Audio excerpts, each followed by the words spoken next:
Oke, standby, kamera ready, sound ready, 3, 2, 1, action.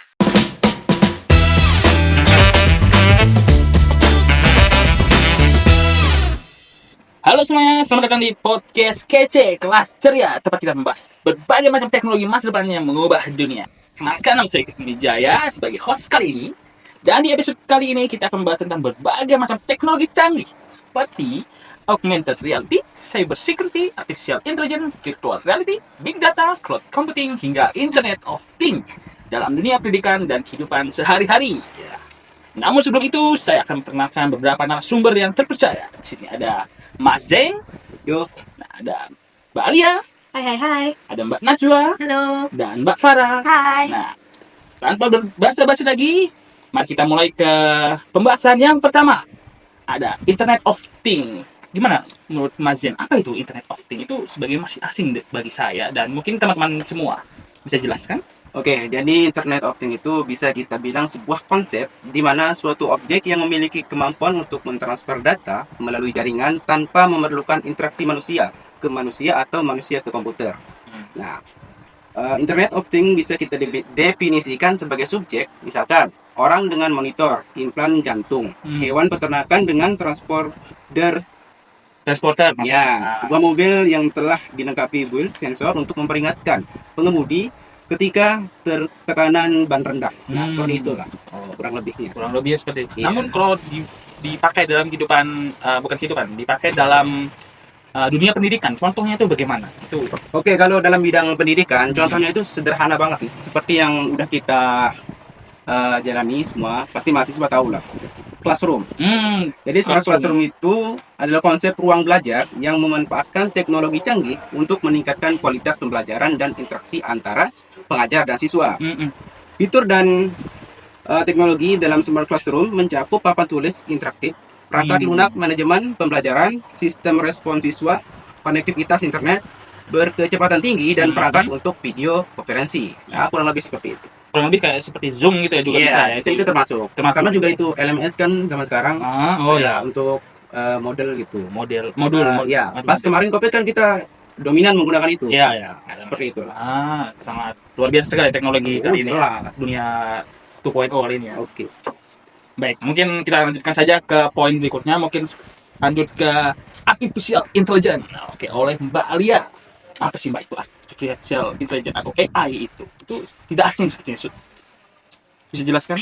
Oke, jadi AI atau kita mungkin di kalangan pemuda sekarang sering menyebutnya kecerdasan buatan karena memang AI ini memang aslinya buatan manusia tapi emang bisa bersaing bahkan bisa bersaing dengan manusia secara kecerdasan namun dalam lingkup masih lingkup buatan dari manusia. Nah, AI ini bekerja dengan menganalisis data, mengidentifikasi pola dan membuat prediksi. Contoh dalam kehidupan kita seperti atau di pendidikan, dunia pendidikan? Oke, salah satu contoh penggunaan AI, terutama banyak sekali ya AI ini digunakan di dunia pendidikan. Contohnya adalah seperti Grammarly yang mungkin buat teman-teman untuk membantu menulis dengan tata bahasa yang baik atau mungkin bisa menggunakan puisi mungkin ya buat metode dalam pembelajaran untuk cek ya untuk pemahamannya sampai mana kita diukur melalui kuis itu. Dan bisa juga ada lagi Duolingo itu untuk belajar bahasa asing yang lebih mudah. Jadi dengan AI pengalaman belajar menjadi lebih menarik dan efisien. Luar biasa sekali. Berarti ini sangat bermanfaat dan berguna banget ya bagi kehidupan manusia ya. Oke, mungkin kita akan lanjut ke segmen selanjutnya yaitu augmented reality atau AR atau AR. Ini apa, Mbak Najwa ini? Masih asing ini mungkin di beberapa mahasiswa atau kalangan pelajar ini apa ini? AR atau AR ini? Baik, jadi AR atau augmented reality itu menggabungkan objek dunia nyata dengan objek virtual dalam kondisi yang real time. Real time ya, berarti benar harus tepat gitu, waktu yang tepat gitu ya. Betul, jadi bersamaan. Contohnya dalam dunia pendidikan itu seperti apa? Kalau dalam dunia pendidikan itu contohnya untuk visualisasi fasilitas kampus, misalnya ruang kelas dan area parkir sehingga meningkatkan aksesibilitas di kampus. Aksesibilitas. Berarti kayak kita nih live stream gitu ya, kayak minimal live stream gitu ya. Live stream ini gitu ya. Ya. Oh, kurang lebih seperti itu ya. Oke, sangat menarik sekali AR ini atau tadi augmented reality ini karena digunakan di waktu yang real time gitu ya. Nah, mungkin kita akan lanjut ke segmen selanjutnya. Di sini ada VR atau virtual reality. Apa itu Mbak Farah? Sepertinya ini VR ini mungkin sudah mungkin udah ada yang dengar ya. Cuman mungkin bisa dijelaskan lebih dalam lagi. Apa itu VR? Oke, Mas, saya jelaskan ya. Untuk yang VR ini seperti kita masuk ke dalam dunia reality atau dunia digital. Jadi VR ini adalah simulasi 3 dimensi yang dihasilkan oleh komputer.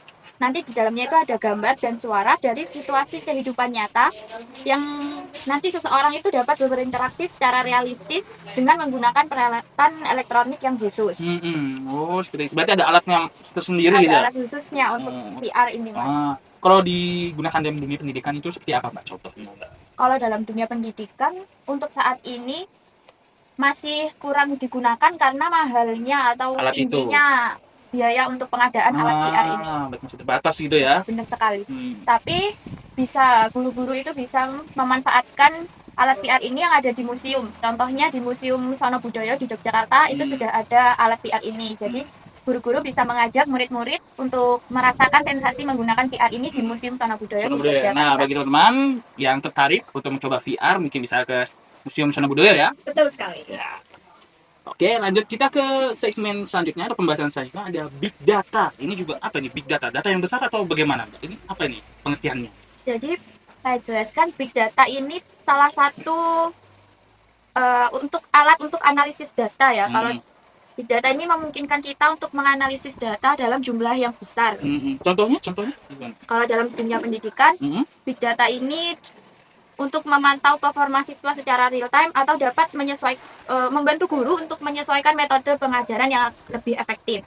Contohnya misalnya guru melakukan pembelajaran metode PBL, kemudian ada hasil prestasi siswa dari PBL tadi dimasukkan ke dalam Big Data, kemudian nanti ada metode PJBL, nanti hasil belajar siswa dimasukkan ke dalam PBL, ke dalam Big Data tadi, kemudian selanjutnya juga metode-metode yang digunakan guru yang lainnya itu bisa dimasukkan ke Big Data, kemudian nanti Big Data akan menganalisis nilai-nilai mana yang rata-ratanya lebih tinggi.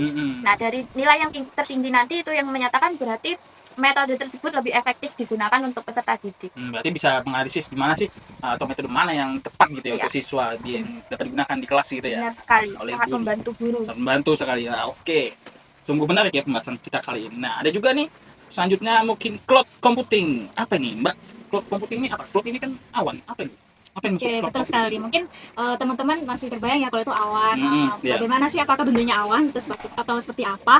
Nah, jadi cloud computing ini secara nama ya cloud computing memang analoginya seperti awan. Jadi Ya. seakan-akan data-data itu memang tidak terlihat atau tidak membutuhkan infrastruktur fisik tersendiri. Seperti itu. Jadi pemanfaatannya tidak secara nyata seperti kita melihat barang yang ada di depan kita itu tidak, tapi sudah termasuk ke cloud computing itu. Contohnya kalau dalam dunia pendidikan kita. Jadi contohnya itu berdasarkan pengalaman aku ya, aku Ya. waktu dulu kuliah itu sering menggunakan Google Classroom. Jadi dari dosen itu sering berinteraksi lewat Google Classroom, mengirimkan tugas. Bahkan dosen itu juga bisa loh menilai tugas-tugas kita lewat Google Classroom. Bisa dinilai juga Iya kan? betul banget. Jadi kita juga bisa loh lihat hasilnya. Oh, aku dapat nilai 80 nih, aku dapat nilai 90 nih, aku salah berapa. Nah, itu ternyata kita juga bisa mengetahuinya langsung.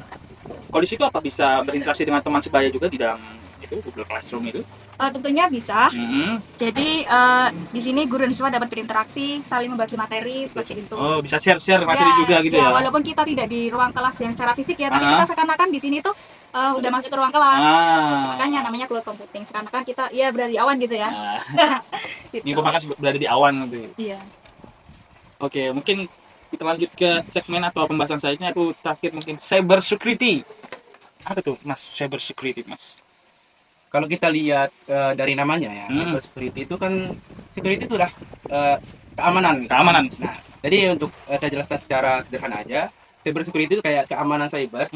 Itu kayak sistem atau praktik yang melindungi sistem komputer kita, baik itu jaringan dan data diri kita.